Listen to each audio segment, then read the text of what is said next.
Hello everyone, आप सभी का आपके अपने चैनल राठौर स्टडी हब में स्वागत है। आज बच्चों हम कक्षा 10 क्लास 10th मैथ के लिए बहुत ही बढ़िया टॉपिक लेकर आए हैं, जिसके बारे में आप अगर जान लेंगे, अगर आपको पूर्ण जानकारी हो जाएगी तो उस चैप्टर के किसी भी मैथ के क्वेश्चन को हल करने में आपको कोई प्रॉब्लम नहीं होगी।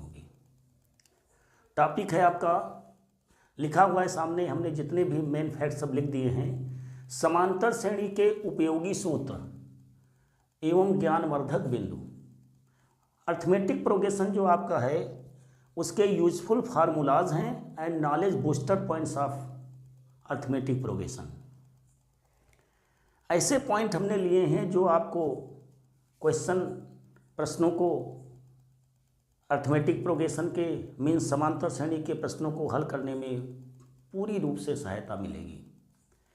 इसमें हमने फार्मूलेज भी लिए हैं, मतलब सूत्रों को भी लिया है, फार्मूलाज भी लिए हैं, जितने फार्मूला हैं आपके, और जितनी मेन इंपॉर्टेंट फैक्ट्स हैं, जो भी नॉलेज बूस्टर पॉइंट हैं, वो सब हमने यहाँ पर आपको समझाने का प्रयास किया है। पहला पॉइंट है हमारा कि व्हाट इज अर्थमेटिक प्रोग्रेशन। ये समांतर श्रेणी होती क्या है? तो समांतर श्रेणी एक ऐसा अनुक्रम है जिसके दो क्रमागत पदों का अंतर नियत होता है। हमने दिखाया है समांतर श्रेणी ए प्लस डी, जैसे ए है इसमें ए प्लस डी जोड़ दिया, डी जुड़ गया, फिर ए प्लस 2d जुड़ गया। इस तरह से क्या मतलब कोई ऐसी संख्या जो हर पद में समान जुड़ती चली जाती है, ऐसे भी समझ सकते हैं, वो हमारी अर्थमेटिक प्रोग्रेशन में समांतर श्रेणी है। जैसे कि आपका 2, 4, 6, 8, 10 क्या है? समांतर श्रेणी है। विषम संख्याएं 1, 3, 5, 7, 9, 11 क्या है? सब आपकी समांतर श्रेणी है। गिनती आपकी समांतर श्रेणी है। पहाड़ा आपका समांतर श्रेणी है।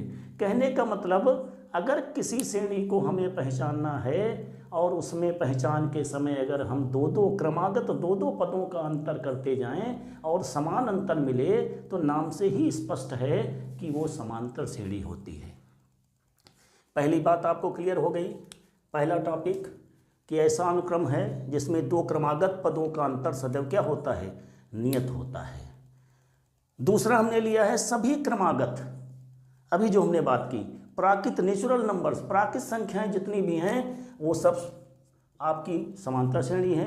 प्राकृत संख्या मीन्स 1 से लेकर अनंत तक, 1, 2, 3, 4, 5, 6, 7, 8 सब क्या हैं? प्राकृत संख्याएं आपकी हैं। 1 से लेकर 9 तक संख्या, उसके बाद जो भी गिनती बनती जाती है सब उसी में आती हैं। तो सभी प्राकृत संख्याएं, सम संख्याएं अभी हमने बताया है, विषम संख्याएं 1, 3, 5, 7, 9, 11, प्राकृत संख्या से भाज्य प्राकृत एवं सम विषम संख्याएं। अगर सम विषम संख्याएं अगर कोई ऐसी हम लें या किसी भी संख्या से हम प्राकृत संख्या को भाग करें, तब भी जो हमें जो संख्याएं, जैसे पहाड़ा है आपका, क्या है? पहाड़ा में वास्तव में देखा जाए तो पहाड़ा आपका जो है क्या है? समांतर श्रेणी है। फिर आते हैं तीसरे नंबर पर, समांतर श्रेणी का फार्मूला आ गया पहला आपका। समांतर श्रेणी का n वां पद an बराबर क्या होता है? हम समझाते भी चल रहे हैं आपको, a plus n-1 into D. ये आपका पहला फार्मूला है, जिसमें a प्रथम पद है, n पदों की संख्या है, जो आपको पद निकालना है, और d आपका सार्वंतर है। लिख दिया गया, इसलिए आपके लिए हमने नोट्स तैयार कर दिए हैं, इनको आप स्पष्ट जो है नोट कर लीजिएगा। इसी से संबंधित सभी प्रश्न आपके कैलकुलेट हो जाएंगे, जो कि अगले वीडियो में हम आपको प्रश्न भी देंगे। अगर यही अंतिम पद हो तो an को ही हम यल बोल देते हैं, मीन्स फार्मूला हमारा बन जाता है l बराबर a plus n-1 into D. जैसे दे दिया गया है कि हमारा 10वां पद ये है, तो आपका यल अंतिम पद दे दिया जाता है, तो प्रथम पद और n जो भी निकालना आपको, चाहे पदों की संख्या पूछ रहा हो, चाहे प्रथम पद को, चाहे सार्वंतर। इस तरह से a प्रथम पद है, d हमारा सार्वंतर है, मीन्स दो पदों का जो अंतर हम करेंगे वो हमारा सार्वंतर होगा, है कि नहीं? ये हम जान गए हैं कि सम संख्याएं भी होती हैं, प्राकृत संख्याएं भी होती हैं, विषम संख्याएं भी होती हैं, और किसी प्राकृत संख्या को किसी एक संख्या से लगातार हम भाग करते जाएं तो जो भी मिलेगा वो भी आपका हमारा समांतर श्रेणी भाग करने पर, गुणा करने पर, जोड़ने पर, घटाने पर। 4 नंबर यन पदों का योग, दूसरा फार्मूला आ रहा आपका, पहला में इसमें 2 फार्मूले हो गए। यन पदों का योग यस्यन बोलते हैं इसको, केवल यस भी कह सकते हैं, n/2 into 2a plus n-1 into D. Symbol के बारे में बताने की जरूरत नहीं है, हम बता चुके हैं आपको। a प्रथम पद है, n पदों की संख्या है, d सार्वंतर है। इसमें भी अगर प्रथम पद और अंतिम पद दिया हो तो फार्मूला आपका इजी हो जाता है a प्लस l। जैसे हमसे कहा गया 1 से 50 तक की गिनती का योग बताइए, समांतर श्रेणी 1 से 50 तक है, तो 50 पद हैं तो सीधे हो जाएगा 50/2 1 धन 50, और आपका सीधे हो जाएगा 25 गुणित 51। कर लेंगे गुणा आपका बड़े आराम से, है कि नहीं। आपका निकल आएगा यन पदों का योग। चाहे सम की बात हो चाहे विषम की बात हो, अगर प्रथम और अंतिम हमको मालूम है तो बड़ी आसानी से उन पदों का योग निकाल आता है। अगर सार्वंतर दिया है, प्रथम पद दिया है, पदों की संख्या दी है, तो इस फार्मूले से 2 फार्मूले आपके समांतर श्रेणी के यन पदों के योग के लिए हैं। एक अंतिम पद से संबंधित, एक सार्वंतर और प्रथम पद से संबंधित। 5 नंबर में आते हैं। हमने लिखा है किसी यन पद वाली श्रेणी का अंत से पीमा पद प्रारंभ से n-p+1वां पद होता है। अगर कोई पद हमारा प्रारंभ से अंत से दे दिया गया, कहाँ से दे दिया गया, अंत से, जैसे 1 3 5 7 9 11 13 15, इसको अगर हम देखें कि यहाँ से अगर ये तीसरा पद है, 9 कैसा पद है, चौथा पद है, क्या है, चौथा, तो इधर से कौन मिल रहा है, 1 2 3 4 5वां पद। तो वही हमने सूत्र बताया है कि अगर वो चौथा है और टोटल पद हैं आपके 3 4 5 6 7 8, तो 8 में आपका 1 घटा करके 1 जोड़ दिया गया है, चौथा मतलब 4 पद घटा करके। जैसे इसमें आपको करना है इस क्वेश्चन में, तो आपका मिला क्या, 8 4 5 6 7 8 टोटल पद हैं, चौथा पद 9 है, 4 घटा दिया 1 जोड़ दिया, इसका मतलब प्रारंभ से कौन सा पद होगा, ये नंबर आपका 5वां पद है, 5वां पद। इस तरह से अगर अंत से कोई पद दिया है तो जो पद है चौथा पद है, तो टोटल पद में वो पद घटा करके 1 जोड़ दिया जाता है। इसलिए अंत से पद दिया है तो प्रारंभ से बड़ी आसानी से निकल आता है। अगर अंत से पद दिया है और अंत से ही हमको निकालना है, तो जो सार आप ध्यान दें, 1 से लेकर 2 बढ़ रहा, अगर उल्टा चलेंगे तो 15 13 11 मतलब 2 आपका घट रहा है। इसका मतलब डी के स्थान पर क्या हो जाता है, -d। इसीलिए हमने अगला पद बताया है, किसी समांतर श्रेणी का अंतिम पद यल हो तो अंत से यनवां पद l-n-1 इंटू डी हो जाता है, मतलब d माइनस में हो गया। ये होता था आपका a+n-1 इंटू डी, पढ़ा आपने, ये हो जाएगा आपका l-n-1d, मीन्स इधर से आपका जो है d माइनस होने की वजह से प्लस की जगह में क्या हो जाएगा, माइनस। मीन्स एक तरह से देखा जाए इसको प्लस करें तो d माइनस है, इस वजह से है। तो इस तरह से अंत से भी अगर हम अंतिम पद दिया है तो अंत से भी हम जो पद पूछा जाएगा बड़ी आसानी से कैलकुलेट करते हैं। सूत्र होता है l-n-1 इंटू डी से, एलवां पद। 7 नंबर में आते हैं। अगर ABC क्या दिया है आपका, ABC आपके समांतर श्रेणी में हो तो समांतर माध्य अगर हमें निकालना है, क्या निकालना है, समांतर माध्य ABC का, तो उसका फार्मूला होता है, बहुत कम क्वेश्चन आपके समांतर माध्य में आगे पूछे जाते हैं, अगली कक्षाओं में हैं, कक्षा 10 में। तो ABC अगर है तो इसका अगर हमको B पूछना है तो A+C/, क्या होगा, 2 होगा। ये हमने समझाया, जिसको हम बीच वाले पद को हम समांतर माध्य बोलते हैं। क्या बोलते हैं, समांतर माध्य, ये बात बताइए।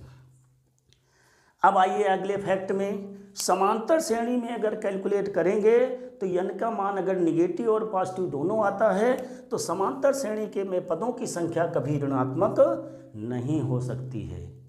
आप ऋण वाला पद संख्या नहीं लेंगे, ऋणात्मक निगेटिव नंबर को नहीं लेंगे। अगले में n पदों की संख्या में कभी कभी मध्य पद पूछ लेता है, तो अब आपको नॉलेज होना चाहिए कि जो पद दिए हैं वो सम हैं कि विषम। सम और विषम बहुत इंपॉर्टेंट, सम 2 4 6 8 10 12 संख्याएं होती हैं, विषम 1 3 5 7। अगर आपका n पदों की संख्या अगर आपकी सम है तो निश्चित है कि 2 आपके मध्य पद होंगे। कितने पद होंगे? 2 मध्य पद होंगे। यही बात हमने बताई है। पहला मध्य पद होगा आपका n/2वां पद और दूसरा होगा n/2 + 1वां पद। ये 2 आपके मध्य पद होते हैं। ये बात हमने बताई है कि n पदों की संख्या समांतर श्रेणी में यदि n सम हो तो 2 मध्य पद होते हैं और यदि n विषम हो तो 1 मध्य पद होता है। मीन्स n अगर विषम है तो मात्र 1 मध्य पद बनता है n+1/2वां पद। ध्यान रखने वाली बात ये n/2 + 1वां है।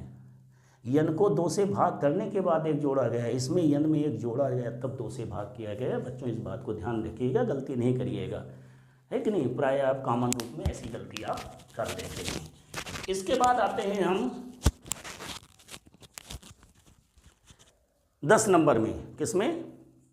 10 नंबर में आते हैं समांतर श्रेणी की अगर 3 क्रमागत पद मानने हों।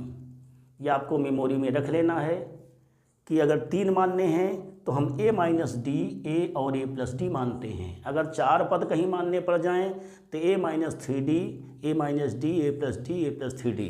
पहले वाले में d सार्वंतर है, अगले वाले में 4 वाले में 2d सार्वंतर है।